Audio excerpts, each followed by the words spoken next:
Maybe you want to start with something stock and build it up yourself. Or maybe you just want to buy something pre-built. Or maybe you just want a car that shoots flames to impress the ladies. Just don't catch anything on fire. Whatever your end goal is, your boy Brad Danger's here to dig into 5 cars that have massive tuning potential. And the best part is that they all slide in under 5K. Oh, and the last one on this list is always the answer. Can you guess which one that is? Let's go!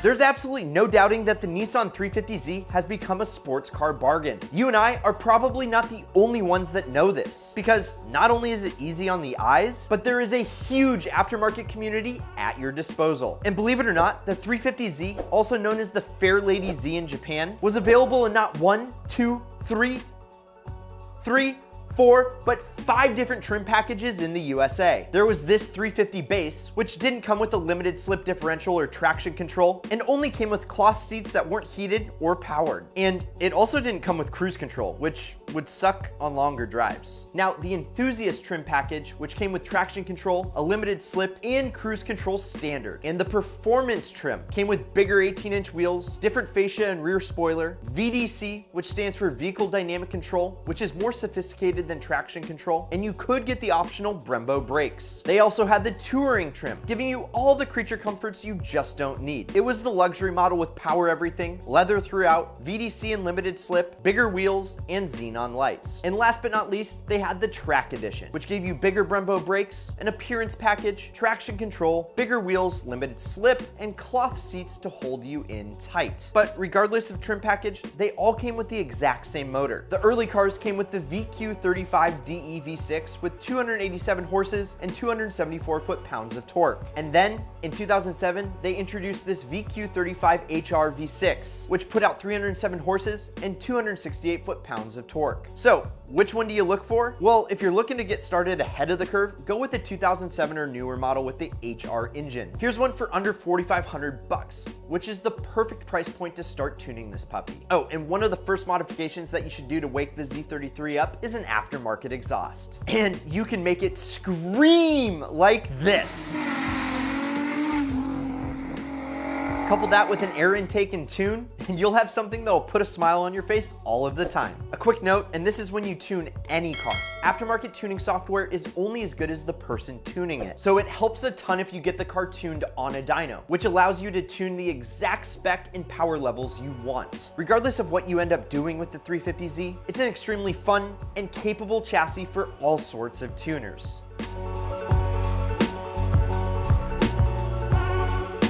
It's hard to believe that the Audi B5 S4 rolled off the assembly line almost 20 years ago, and yet it's still one of my favorite generations of the S4 that Audi has ever built. And with the classic lines, tuned suspension, and confidence-inspiring quattro all-wheel drive, it starts to make sense why this is a tried and true tuner platform. And one of the main reasons is the bi-turbo 2.7-liter V6 power plant, pushing out around 250 horses and 258 foot-pounds of torque stock. And if there's one thing that you need to know about turboed cars, is that you can get cheap horsepower. With the B5 S4, you're only a chip and an exhaust system away from 350 horses. Now, I owned a B5 S4 for a hot minute, and be warned that if the stock K03 turbochargers haven't failed already, they will. But that's the perfect reason to upgrade the pair to some K04s and easily push out over 400 horsepower to the wheels.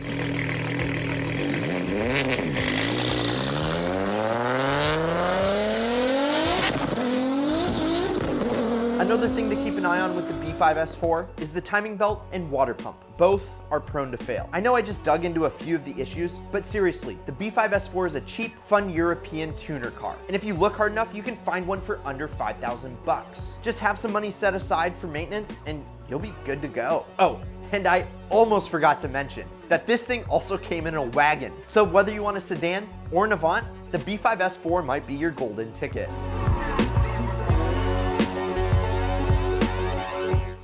The engine in the BMW 335i is commonly referred to as the modern-day 2JZ GTE. Yeah, you know, the super motor that can handle a ton of power.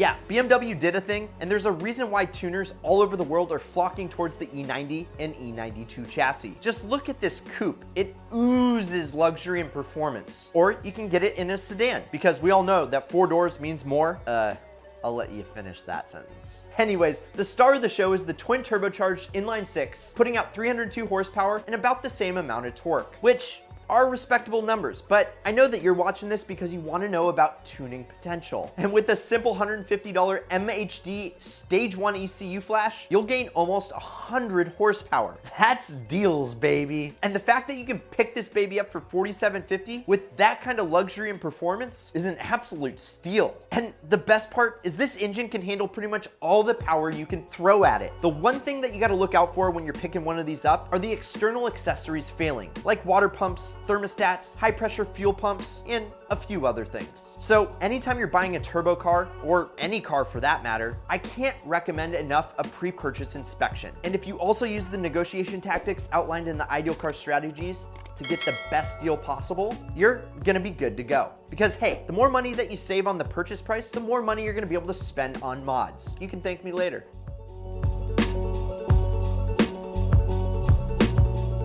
This right here is the base Acura RSX, and you don't want this one. You want the Acura RSX Type S, with the beautiful lips and side skirts, a different motor with extra horsepower and dual cam VTEC, a 6th gear, leather seats, and that Type S badge that looks solid on the trunk. Plus, since it's a Honda, the aftermarket scene is huge and relatively cheap. And most common modifications that I see done to an Acura RSX Type S are intake, which I'd go with the InGen cold air intake, Skunk 2 headers, and NVIDIA Q300 exhaust. That setup, coupled with a K-Pro tune, is a solid start.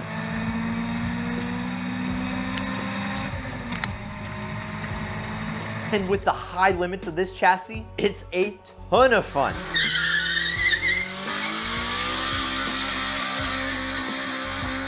And since it's a Honda, you're really not gonna have many problems with this car.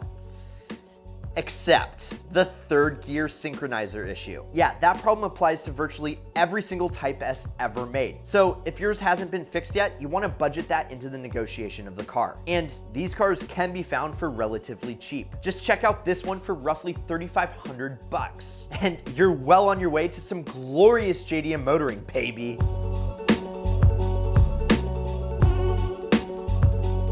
You know what's always the answer? The NB Miata. It's a looker, it's cheap, and it's reliable. And if you've always wondered why Miata is always the answer,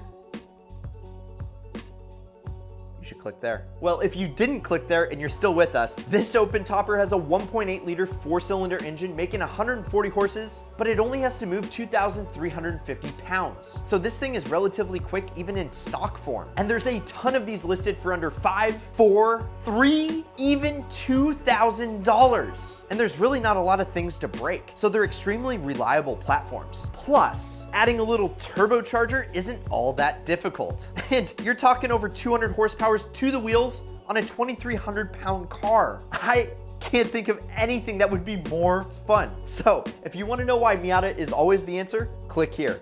Or click here and see what YouTube recommends you watch next. Oh, and if you haven't yet, please subscribe. But either way, you can't lose. And as always, keep living that ideal lifestyle, baby.